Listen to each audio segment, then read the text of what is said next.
साफ है कि बदला कुछ भी नहीं है, केवल मुखौटा बदला है।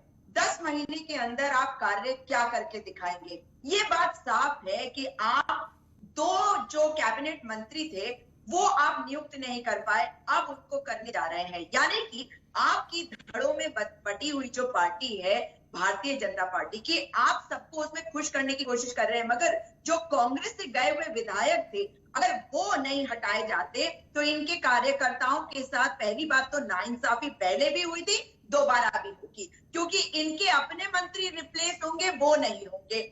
और अगर वो नहीं होंगे तो आप समझ सकते हैं कि इनकी मजबूरी कैसी है कि जो गए हैं उन्हें कैसे रोक के रखें। फिर ये तमाम जो जिस तरीके से इन्होंने नहीं, लेकिन ये तो उनका मसला है भाई। उनकी टीम है, उनको उनके पास सत्ता है, उनके पास नंबर हैं, वो जिसको चाहे सत्ता पर बिठाएं, जिसको मुख्यमंत्री बनाए, जिसको प्रदेश अध्यक्ष बनाए। आपको इतनी बेचैनी क्यों हो रही है?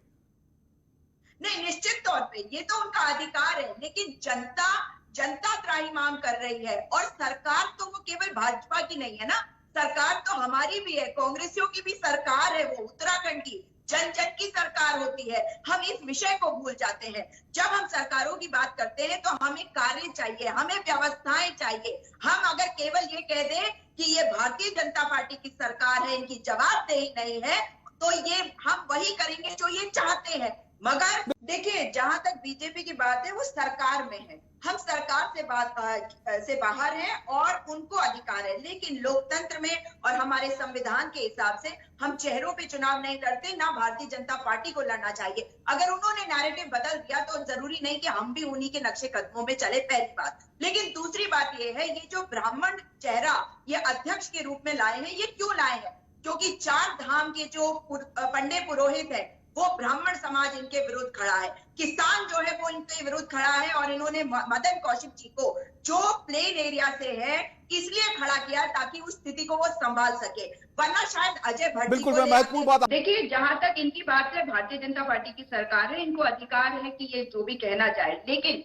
जनता होने के नाते मैं जोशी जी को दोबारा याद कराऊं, हर बार कराती हूँ कि ये सरकार केवल भाजपाइयों की नहीं, ये सरकार हमारी भी है, ये सरकार जन जन की होनी चाहिए। लेकिन जो किसानों का मुद्दा है वो मेनली प्लेन के एरिया का है। अगर आप कुंभ को देखें तो कुंभ में जिस तरह की भद मची थी, इसी वजह से ये बहुत बड़ा कारण था कि मुख्यमंत्री ही बदलना पड़ा। तो अब वो डैमेज कंट्रोल करने के लिए मदन कौशिक जी को लाया गया है। और 4 धाम के जो पंडा पुरोहित है उनको ये तब भी नहीं संभाल पाएंगे, ये मैं आपको लिखकर गारंटी करके देती हूँ, क्योंकि पंडा पुरोहित इनके विरुद्ध खड़े हैं, कोर्ट में भी गए हैं। लेकिन आज भी भाई सुरेश जी, आपका प्रयोग कारगर साबित नहीं होगा। सुजाता जी कह रही हैं, ये तो भविष्यवाणी कर रही हैं अभी से। कांग्रेस हमसे नहीं पूछेगी, हम कांग्रेस से नहीं पूछेंगे। लेकिन तो सुजाता जी बताइए भाई, ये कह रहे हैं कि आपसे पूछ के तो नहीं बनाएंगे, तो फिर इतनी दिक्कत क्यों है आपको? किसी को बनाएंगे जी।